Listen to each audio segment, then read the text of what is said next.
तो जैसे आजकल लोग कोई गया पहुंचा तो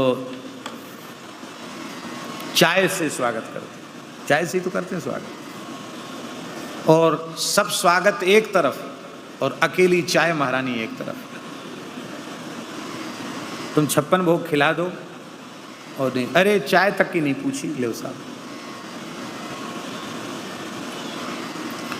भारत जैसे गर्म प्रदेश के लिए ये चाय बिल्कुल उपयोगी नहीं है। एक वैद्य थे बीकानेर के, वृंदावन में एक सुक्सा कुंज है, ये सिंगापुर हनुमान जी के पास में है, रोड पे ही है। तो सुक्सा कुंज में वो बैठते थे, बहुत अच्छे वैद्य थे। हमारे पूज्य गुरुदेव भक्तमाली जी के पास भी आते थे, संस्कृत के महान पंडित थे, महाराज जी से संस्कृत में ही वार्तालाप करते थे और बड़े विचित्र थे वो महापुरुष। एकहरा दुबला पतला लंबा शरीर, पूरी 32सी, आंख में थोड़ा चश्मा जरूर था, बाकी वृद्धावस्था का कोई लक्षण नहीं था, और 90 वर्ष से ऊपर की उनकी आयु थी। हंस करके कहते थे नकली दांत नहीं है, 32 हैं पूरे के पूरे, असली हैं, हंस के कहते। और रोगी की नाड़ी पकड़ी और रोगी ने यदि बता दिया कि हमें अमुक बीमारी है तो कहते भग जाओ, भग जाओ यहाँ से। हम किस लिए हैं? हम बताएंगे कि तुम्हें क्या बीमारी है, तुमको बताने की आवश्यकता नहीं।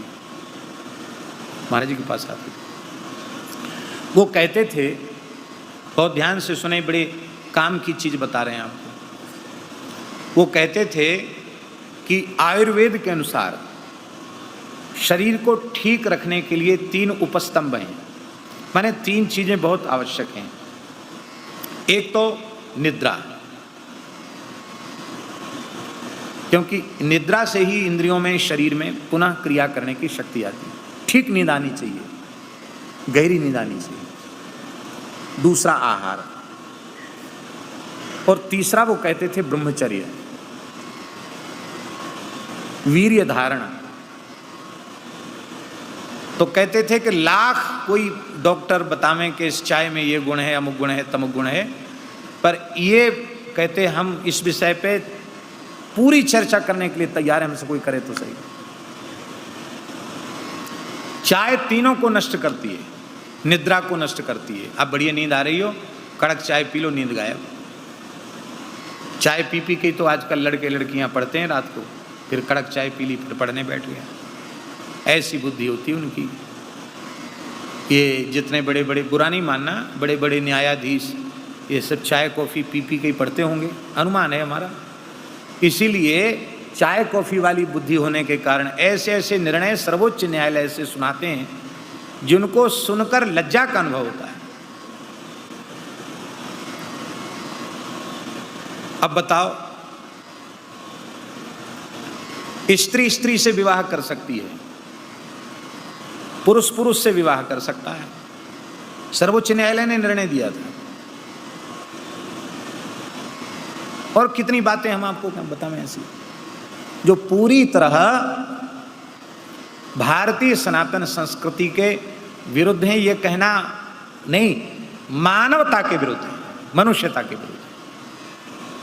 हमारे ऋषियों ने जो स्मृतियां लिखी हैं वो पंचगव्य पान पूर्वक लिखी हैं, पंचामृत पान पूर्वक लिखी है, मधुपर्क पान पूर्वक लिखी हैं, त्रिकाल संध्योपासन करते हुए, अग्निहोत्र करते हुए, वैदिक धर्म परायण होकर के, हैं, समाधि में बैठ करके उन्होंने लिखा है। ऐसे वैसे थोड़ी लिखा है। निद्रा कम हो जाएगी, दूसरा आहार कम हो जाएगा। अधिक चाय पीने वाले लोग, उनकी खुराक धीरे धीरे घट जाती है। ऐसे लोग भी हमने देखे हैं, वो कहते हम तो आधी रोटी भी नहीं खा पाते। क्यों? बिस्कुट विस्कुट खा लेते हैं। क्यों? क्या करते हैं? बोले बस सवेरे से शाम तक चाय पीते हैं। कितनी बार पीते हैं? ओ ज़्यादा नहीं, 30-35 बार पी लेते हैं, थोड़ी सी पीते हैं।